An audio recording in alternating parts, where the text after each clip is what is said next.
नमस्कार। खबर उत्तर प्रदेश में आप सभी का स्वागत है। मैं हूं आपके साथ गरिमा वाजपेयी। खबरों में आगे बढ़ेंगे उससे पहले एक नजर आज की हेडलाइंस पर डालते हैं।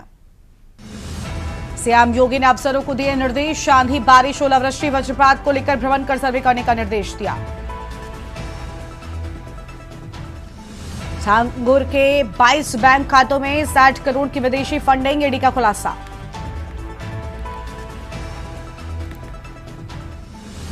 यूपी में स्कूल से बाहर 68,000 से ज्यादा बच्चे। 1 अगस्त से शुरू होगा बच्चों का वापस लाने का मिशन। यूपी के 6 शहर देश के 20 सबसे स्वच्छ शहरों में। आगरा और वाराणसी समेत 21 जिलों को 5 स्टार रेटिंग। दीपावली पर लखनऊ कानपुर एक्सप्रेसवे का तोहफा। 88% काम पूरा। अब अक्टूबर में होगी ग्रैंड शुरुआत। यूपी के 30 जिलों में बारिश का अलर्ट। 30 से 40 किलोमीटर की रफ्तार से चलेंगी हवाएं। 70 जिलों में 8% अधिक हुई बारिश। आप देख रहे हैं के न्यूज, खबरों का सारथी। रुक कर लेते हैं खबरों की ओर। लखनऊ से बड़ी जानकारी आपको हम बताते हैं, जहां पर सीएम योगी ने अफसरों को दिशा निर्देश दिए हैं। आंधी, बारिश, ओलावृष्टि, वज्रपात को लेकर निर्देश दिए। अधिकारियों को राहत कार्य संचालित करने के निर्देश दिए गए हैं। अधिकारी क्षेत्र का भ्रमण कर सर्वे करें और जिले के अफसर राहत कार्य पर नजर रखें। जनहानि, पशुहानि होने पर राहत कार्य में जुटें। ये बड़ी जानकारी आपको हम बता रहे हैं। अहम खबर आपको हम बता दें।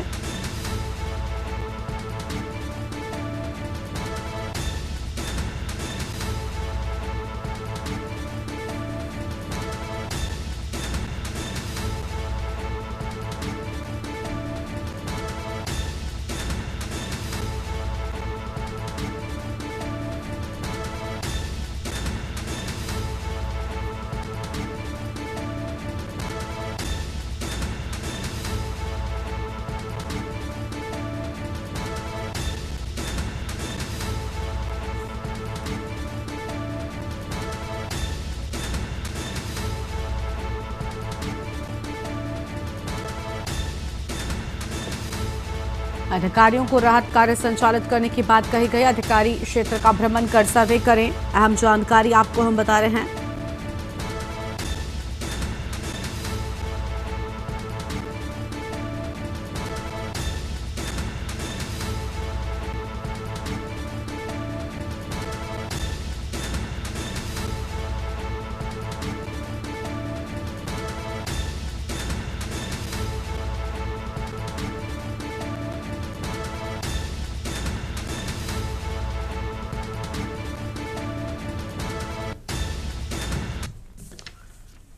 आगे बढ़ते हैं खबरों की ओर। अगली बड़ी जानकारी का रुख कर लेते हैं। लखनऊ से बड़ी खबर। यूपी में पोर्टल से दी जाएगी मेडिको लीगल रिपोर्ट। सभी सीएमओ को डॉक्टरों को प्रशिक्षण देने का निर्देश। बड़ी जानकारी आपको हम बता रहे हैं। लखनऊ से बड़ी जानकारी आपको हम बता दें, जहां पर डॉक्टरों को प्रशिक्षण देने का निर्देश। प्रमुख सचिव स्वास्थ्य ने जारी किया निर्देश। नेशनल इंफॉर्मेशन सेंटर से विकसित किया पोर्टल।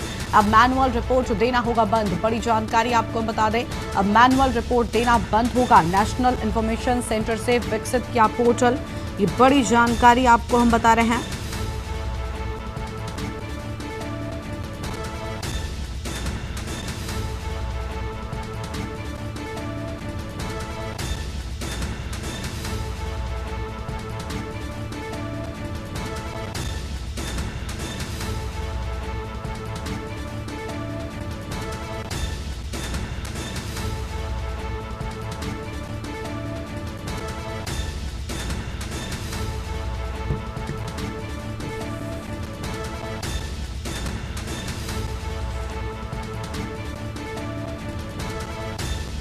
और इसी खबर पर बातचीत के लिए हमारे साथ हमारे संवाददाता कौशलेंद्र उपाध्याय जुड़ चुके हैं। कौशलेंद्र, पूरी जानकारी क्या है? नेशनल इंफॉर्मेशन सेंटर से विकसित किया गया पोर्टल और अब पोर्टल के माध्यम से जानकारी मिलेगी।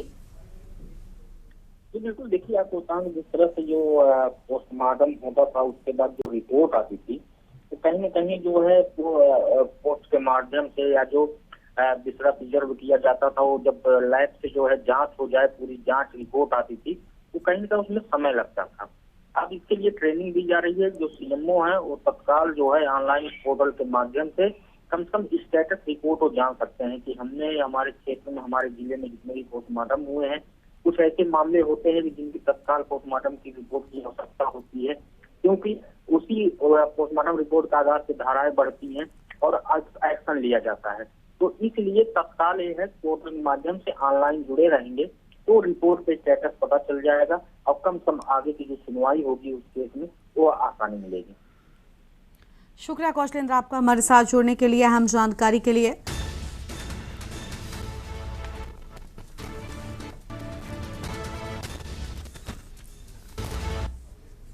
रायबरेली से अगली खबर आपको हम बताते हैं, जहां पर शहर में अवैध कच्ची शराब का बोलबाला। आबकारी विभाग की छापेमारी का नहीं दिख रहा कोई असर। जनपद में कई स्थानों पर धड़ल्ले से बिक रही अवैध कच्ची शराब। एसपी डॉक्टर यशवीर सिंह के निर्देश पर पुलिस ने कसा शिकंजा। पुलिस की छापेमारी से अवैध शराब माफियाओं में हड़कंप मचा। 10 क्विंटल लहन और 10 लीटर कच्ची शराब बरामद हुई। जलती हुई शराब की भट्टियां भी ध्वस्त की गई हैं। शहर कोतवाली क्षेत्र के त्रिपुला स्थित अहिया रायपुर में छापेमारी हुई है। बड़ी जानकारी आपको हम बता दें, छापेमारी से हड़कंप मचा। 10 क्विंटल लहन और 10 लीटर कच्ची शराब नष्ट की गई। बड़ी जानकारी आपको हम बता रहे हैं, चलती हुई शराब की भट्टियां ध्वस्त की गई।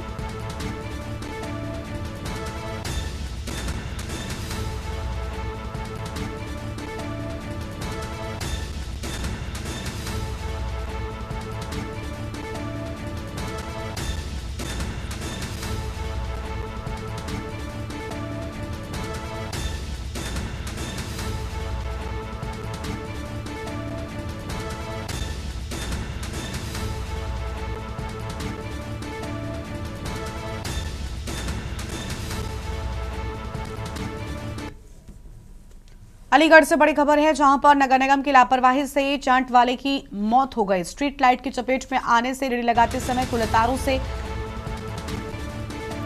करंट लग गया। अज्ञात चोरों के द्वारा स्ट्रीट लाइट से चोरी कर ली लाइट। चोरों ने तार नीचे खुले छोड़ तार की चपेट में आने से करंट लगा। रोड साइड चाट का ठेला लगाता था शख्स। सूचना के बाद मौके पर पहुंची पुलिस जांच पड़ताल में जुटी हुई। अलीगढ़ के रुरावट थाना इलाके के जलालपुर की पूरी घटना सामने आई है। बड़ी जानकारी आपको हम बता रहे हैं, रोड साइड चाट का ठेला लगाता था शख्स, करंट की चपेट में आ गया।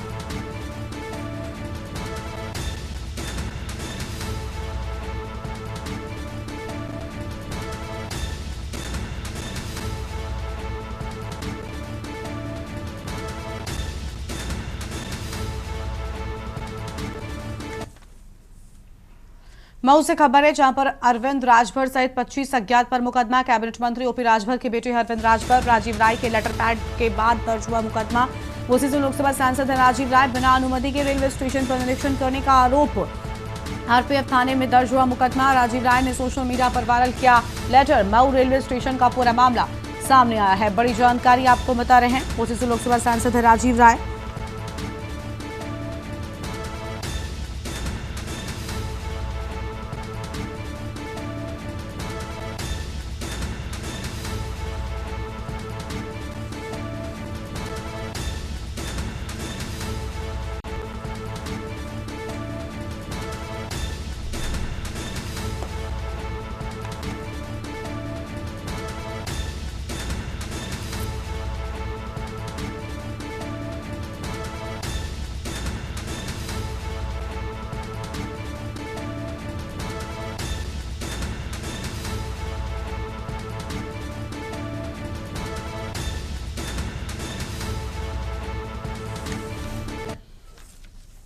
बुलंदशहर से बड़ी खबर, 2 युवकों के बीच मारपीट का वीडियो वायरल हुआ। नशे की हालत में कहासुनी के बाद दोनों के बीच मारपीट कर रहे युवक निजी एम्बुलेंस चालक परिचालक हैं। मारपीट की घटना का वीडियो सोशल मीडिया पर वायरल हुआ है और बुलंदशहर बाबू बनारसी दास जिला अस्पताल परिसर की पूरी घटना सामने आई है। बड़ी जानकारी आपको हम बता रहे हैं।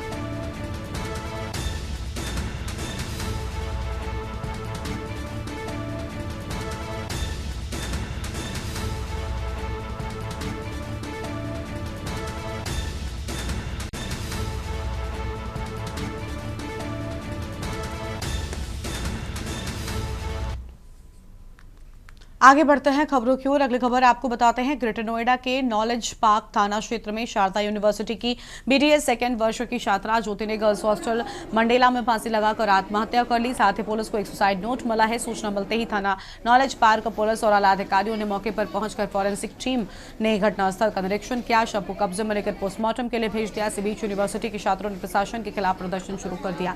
पुलिस ने छात्रों का आक्रोश शांत कराते परिजनों की तहरीर पर 2 लोगों को गिरफ्तार कर मामले की जांच शुरू कर दी है।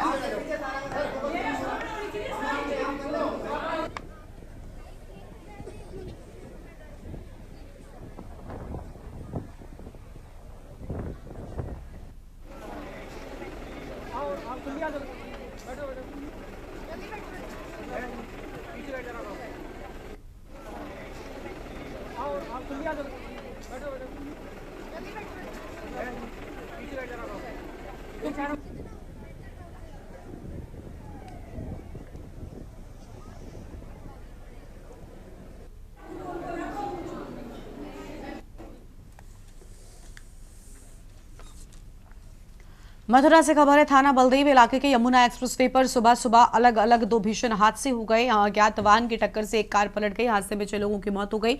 2 की हालत गंभीर है। कार सवार दिल्ली से कानपुर जा रहे थे। वहीं एक बस और ट्रक की भिड़ंत हो गई। बस में सवार करीब 2 दर्जन सवारियां घायल हो गई। हादसे के बाद राहगीरों ने पुलिस को सूचना दी है।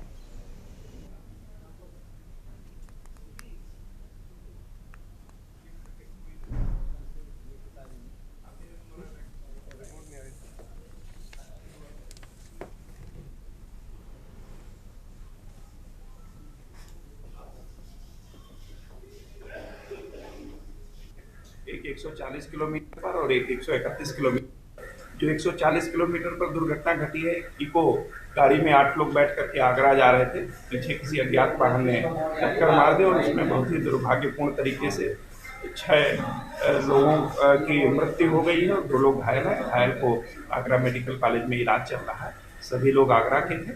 दूसरी जो दुर्घटना घटी है 131 किलोमीटर पर, एक बस दिल्ली से आगरा की तरफ जा रही थी जिसमें काफ़ी लोग सवार थे और बस पलट गई, जिसमें लगभग 20 लोग घायल हुए।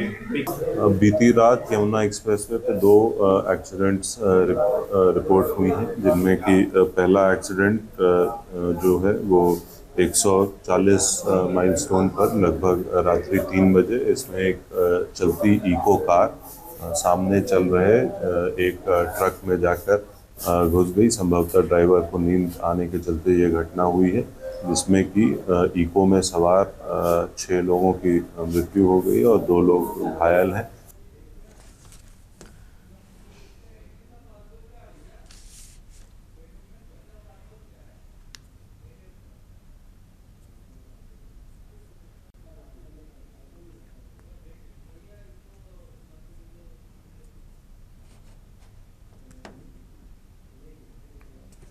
और यहां पर रुकते एक छोटे से ब्रेक के लिए जो लौटेंगे। आप देख रहे हैं के न्यूज, खबरों का सारथी। ब्रेक के बाद आप सभी का स्वागत है। पीलीभीत में एक प्राइवेट बस जो बीसलपुर से बरेली सवारी लेकर जा रही थी, अचानक अनियंत्रित होने के कारण चौरा सकतपुर त्यारही के पास पलट गई। बस में सवार लोगों में से एक व्यक्ति नौखलाल को पैर में गंभीर चोट आई है, जिससे उपचार के लिए नजदीकी खुशलोक अस्पताल बरेली भिजवाया गया। विकास शर्मा राजू के मामूली चोट है, जिनको उपचार है तो एम्बुलेंस से सीएचसी बीसलपुर भिजवाया गया। क्रेन के माध्यम से बस को सीधा कराया जा रहा है।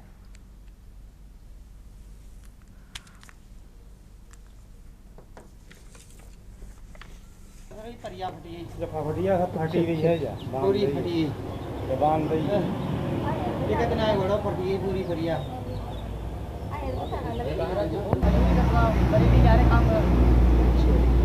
हम आगे बैठे थे, दिया हुआ ड्राइवर था, हुआ नहीं था। ये बोला कौन मरने वाला, पहले ही बोला विभाग से गाड़ी चलाई, उसका चिल्लाते गाड़ी मचला, कहीं चला के बुलाया। अब पता नहीं गाड़ी यहाँ पे पलट गई। हमारे यहाँ लगी। कहाँ के रहने वाले हो? बीसलपुर के भैया, दबी मोहल्ला। क्या नाम है? विकास शर्मा। पिता का नाम? दिनेश शर्मा।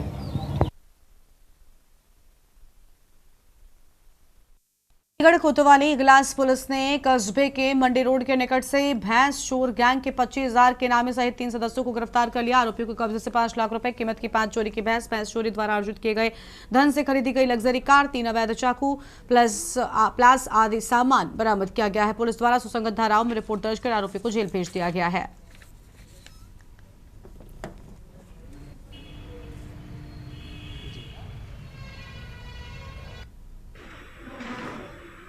जनपद अलीगढ़ में वरिष्ठ पुलिस अधीक्षक महोदय द्वारा जो अभियान चलाया जा रहा है ऑपरेशन प्रहार, उसके अंतर्गत अपराधों की रोकथाम तथा अपराधियों को पकड़ने के क्रम में थाना Iglas police, squad surveillance team जनपद अलीगढ़ व क्रिमिनल इंटेलिजेंस टीम देहात, इन सभी के संयुक्त प्रयासों द्वारा एक जो भैंस चोरी का पूरा गैंग है, अंतर जनपदीय गैंग है, उसको पकड़ा गया है।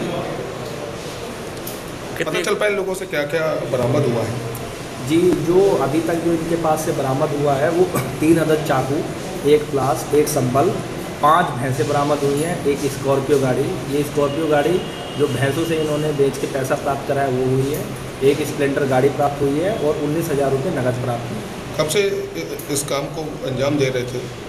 जी, ये इनका जो आपराधिक इतिहास है बहुत ही लंबा आपराधिक इतिहास है। जनपद के विभिन्न थानों में लगभग इन्हीं सभी के खिलाफ 20 से ज़्यादा मुकदमे पंजीकृत हैं और जो अभी जो थाना इगलास पुलिस द्वारा इनको गिरफ्तार गया है उनमें जो नाम है वो सत्यपाल जो थाना इगलास का रहने वाला है, चंद्रपाल जो थाना गभाना का रहने वाला है और कुलदीप जो थाना गभाना का रहने वाला है। इन तीनों को अभी इगलास पुलिस टीम द्वारा गिरफ्तार करा गया है, जिसमें जो कुलदीप है, कुलदीप पे जनपद अलीगढ़ से 25,000 रुपये का इनाम मिला। उत्तर प्रदेश के बांदा जिले के तंदवारी थाना क्षेत्र के परसौदा गांव में एक दिल दहला देने वाली घटना सामने आई है। मंदिर जाते समय 2 सगे भाइयों के नाले में डूबने से मौत हो गई। हादसे में पूरे गांव में शोक का माहौल है और परिवार पर दुख का पहाड़ टूट पड़ा है। सूचना के बाद तत्काल मौके पर पहुंचे जल शक्ति राज्य मंत्री रामकेश निषाद ने बाढ़ के हालातों का जायजा लेते हुए दुखी परिवार को ढांढस बंधाया है।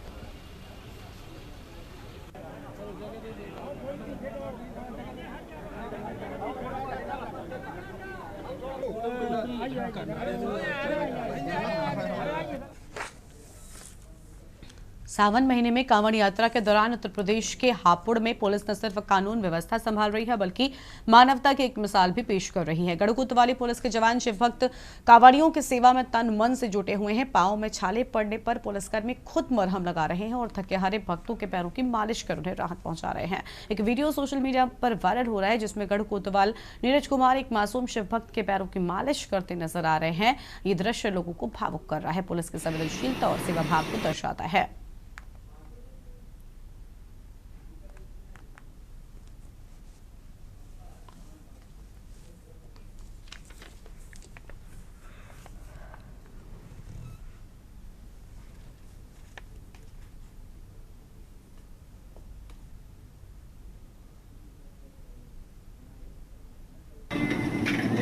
अभी काफ़ी अधिक संख्या में कांवड़िए हाईवे पर चलने शुरू हो गए हैं। ब्रिज घाट से परंपरागत रूप से जल उठा करके लखुआ, मेरठ और हापुड़, बुलंदशहर लोग जा रहे हैं, तो उनकी सुरक्षा के लिए पुलिस की तैनाती की गई है और जो भी कांवड़िए श्रद्धा भाव से जा रहे हैं उनकी सेवा भी पुलिस लगातार श्रद्धा भाव से कर रही है। उसी क्रम में हम लोगों ने ये शिविर लगा रखा है नहर पर। यहाँ जो भी कांवड़िए आ रहे हैं उन्हें विश्राम के लिए और फल इत्यादि वितरित करके हम लोग भी सेवा में सहयोग कर रहे हैं।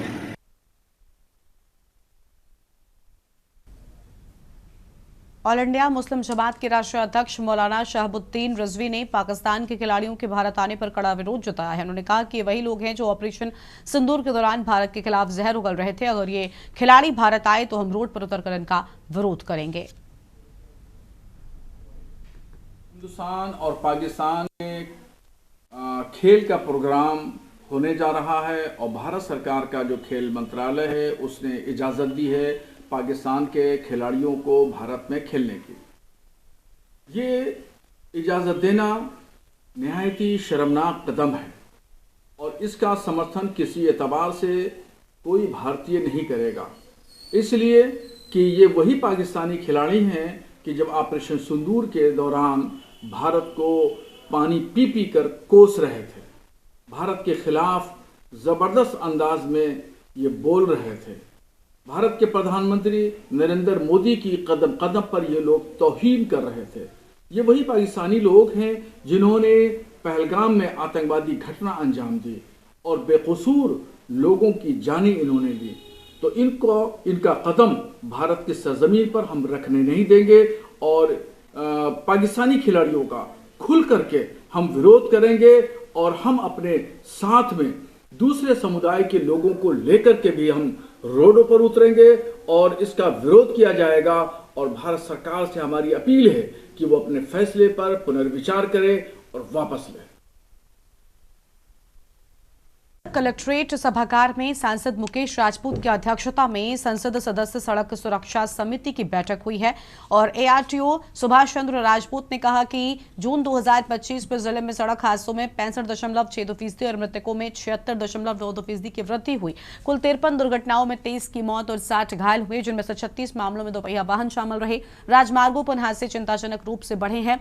राष्ट्रीय राजमार्ग पर 140%, मार्ग पर 212.50% और अन्य मार्गों पर 50% की वृद्धि हुई है। पुलिस अधीक्षक आरती सिंह ने NH 730C और जसमई शमशाबाद मार्ग को ब्लैक स्पॉट बताया और संकेतक ब्लिंकर लगाने की सिफारिश की है। जिलाधिकारी आशुतोष द्विवेदी ने कहा कि मुख्यमंत्री द्वारा रॉन्ग साइड ड्राइविंग पर सख्त कार्रवाई के निर्देश दिए गए हैं। साथ ही सड़क दुर्घटना पीड़ितों को नगद सहित उपचार योजना और राहवीर योजना की जानकारी दी गई है। देखिए, स्वच्छ सर्वेक्षण 2024 में कानपुर नगर निगम ने पूरे भारतवर्ष में 13वीं रैंकिंग पाई है। पिछले वर्ष हमारी इसमें 18वीं रैंकिंग रही थी, तो 5 पायदान की हमने छलांग लगाई है। मैं इसके लिए माननीय महापौर, हमारे सभी सफाई कर्मी, हमारे सभी नगरवासियों को धन्यवाद देना चाहूँगा कि उन्होंने कानपुर नगर निगम का सहयोग किया है कि शहर में उत्तम क्वालिटी की सफाई व्यवस्था रहे। हमारा लगातार यही प्रयास है कि हम हर घर से कूड़ा उठाएं, हर मोहल्ले में हमारा सफाई कर्मी पहुंचे और कानपुर को हम क्लीन बनाएं। अगले साल के लिए हमारा प्रयास यह रहने वाला है कि हम टॉप 5 में कानपुर को लेकर आएँ। इसके लिए 2-3 बिंदुओं पर हम काम करेंगे। वो है, हर घर से कूड़ा कलेक्शन हो, हर मोहल्ले में हमारी गाड़ी जाए, हमारे वेस्ट प्रोसेसिंग प्लांट अच्छे से चले। तो इन सभी बिंदुओं पर हम इस साल काम करने जा रहे हैं और मुझे पूरी उम्मीद है कि आप सभी के सहयोग से कानपुर अगले वर्ष टॉप 5 में ज़रूर शामिल होगा। इस बुलेटिन में इतना ही। देखते रहिए के न्यूज़ इंडिया। नमस्कार।